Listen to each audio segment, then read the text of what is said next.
Fala, Vivalista! Que bom que você chegou aqui na segunda aula e hoje nós iremos falar sobre a introdução para a leitura de campo. Talvez você nunca ouviu esse tópico, mas você vai entender e eu vou te dar alguns métodos também para a leitura de campo. Para embasar essa aula, anote Atos dos Apóstolos, capítulo 17, a partir do versículo 19. A Bíblia vai dizer assim: Então levaram a reunião ao Areópago, onde lhe perguntaram, está falando sobre Paulo, podemos saber que novo ensinamento é esse que você está anunciando? Paulo estava em Atenas anunciando o evangelho para os atenienses. Você está nos apresentando algumas ideias estranhas e queremos saber o que elas significam. Os atenienses e estrangeiros que ali viviam não se preocupavam com outra coisa, senão falar ou ouvir as últimas novidades. Então Paulo levantou-se na reunião do Areópago e disse: Areópago era um lugar onde eles se reuniam para ensinar. Atenienses, vejo que em todos os aspectos vocês são muito religiosos. Escute, versículo 23.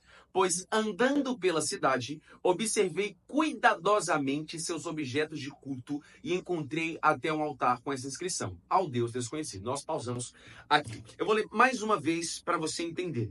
Vejo que andando pela cidade, observei cuidadosamente os seus objetos. Pesquisa de campo não é nada mais do que o método que nós utilizamos para conhecer o povo e a região que nós queremos alcançar. O que nós acabamos de ler no versículo 23 é Paulo andando pela cidade e usando a palavra cuidadosamente, observando o que nela há. Então, Paulo fez uma pesquisa de campo acerca de Atenas para compreender o que havia naquela cidade, naquela região, para que então ele discernisse qual seria a melhor forma de introduzir o evangelho para aquele povo. E é por isso que aqui no capítulo 17, a partir do versículo 21, a Bíblia vai dizer que o povo não se preocupava com outra coisa senão falar ou ouvir as últimas novidades. Paulo intrigou toda Atenas em se questionarem o que é o que esse homem está pegando e eu preciso ouvir o que ele está dizendo, porque ele soube como gerar conexão com o povo, nós vamos falar sobre isso,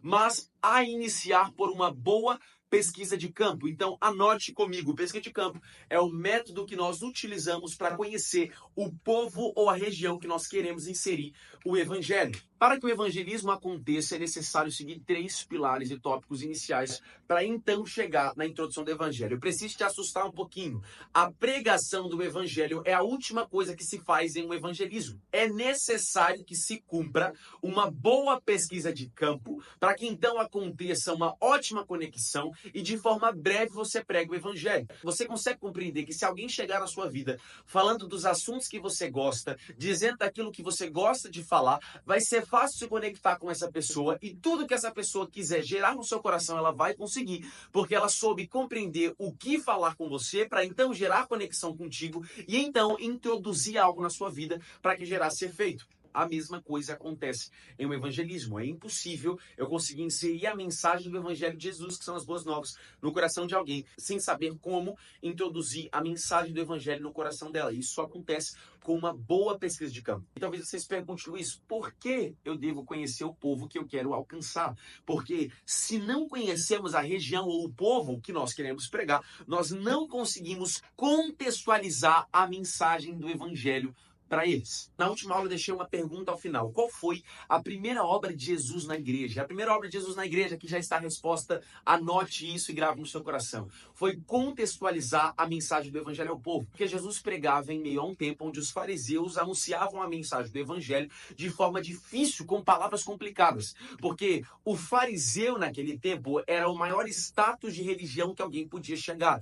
Então, eles não queriam perder o posto de religião a qual eles haviam conquistado. Porque dessa forma o povo iria olhar para ele e compreendesse que ele era gabaritado como um bom judeu, que eles pregavam usando palavras eloquentes e bonitas. Mas Jesus quebrou tudo que o fariseu construiu, contextualizando a mensagem do evangelho. Porque sem a leitura de campo, irá acontecer uma consequência inevitável no seu evangelismo, que é parecer que você está pregando com a parede. Porque escuta uma coisa, se você fala e a pessoa não entende o que você está pregando, você não pode usar o argumento que é muito falado na igreja brasileira, que é: se plantou a semente, é o que importa. Só que se a pessoa não entendeu a semente que você está plantando, ela não vai germinar. Então, o mínimo que deve ser feito em um evangelismo é com que haja uma boa pesquisa de campo para que então você contextualize a mensagem. Talvez você ainda não está entendendo o que eu estou falando, mas eu vou contextualizar isso para você. Em uma pesquisa de campo, você conhece o povo e a região que você está pregando, para que então você se conecte com ela. Por exemplo, se você vai pregar para skatista, você precisa saber algo simples. Todo skatista tem um comprimento específico. Eles abrem os dedos, inclinam um pouco ele ao lado, e então eles encaixam cada um dos 5 dedos com a mão da outra pessoa.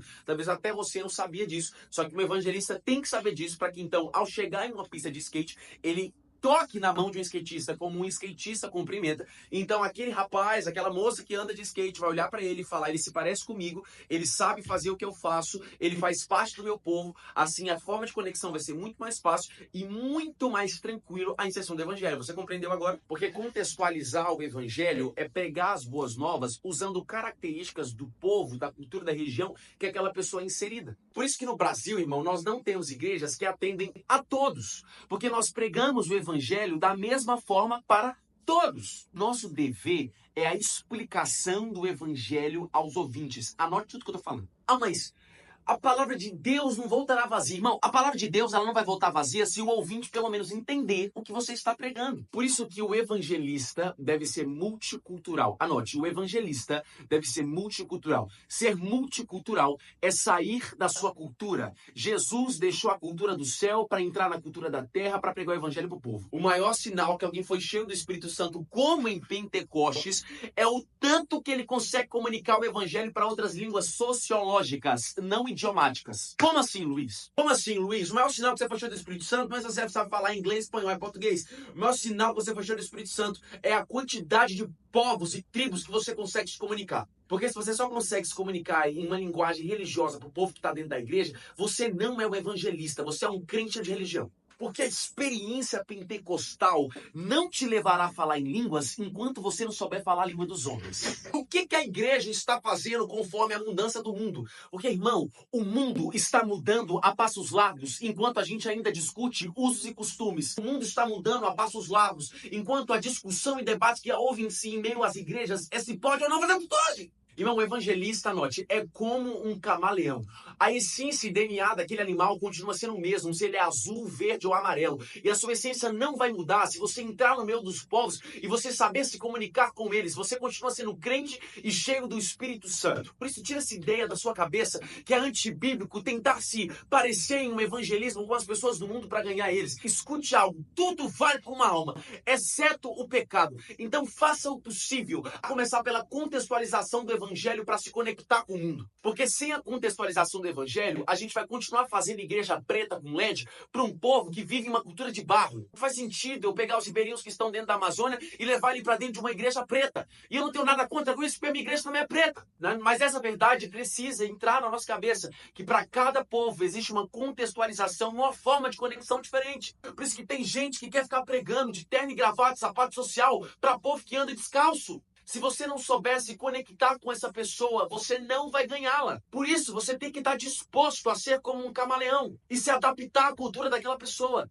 Agora eu vou explodir a tua cabeça e eu quero que você anote cada uma dessas bases bíblicas. Mateus 24:40, João 4, do 36 ao 38 e Mateus 13, do versículo 3 ao 9. Em todas essas palavras, ministrações bíblicas, Jesus está usando características agrícolas para se comunicar com a sociedade agrícola. É por isso que Jesus ele fala que a fé é comparada a um grão de mostarda. Ou a Bíblia fala que se tivermos fé, nós poderemos mover montanhas. Jesus está falando não com a gente, mas Jesus estava se comunicando com um povo de uma sociedade agrícola. E ele estava contextualizando a mensagem para que aquele povo entendesse. E por que eu e você ainda nos recusamos a se comunicar com o povo como eles compreendem? Mas eu vou dizer de novo, irmão, existe uma responsabilidade sobre mim, sobre você, evangelista. O nosso dever é a explicação do evangelho para aquele que ouve. Porque se você não entende, foi apenas palavras vazias. E se você não tiver afim de fazer de louco para ganhar os loucos, começa a pregar para a parede que é mais fácil. Irmão, Paulo comprova que Jesus foi o cara mais doido que já pisou aqui na terra, irmão.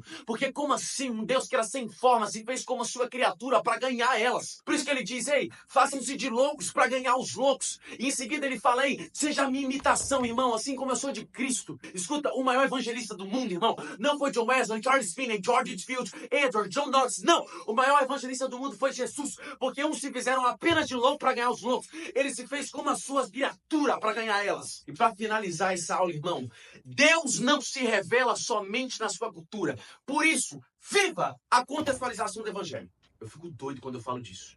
Mas agora, acalma o coração e eu te espero na próxima aula.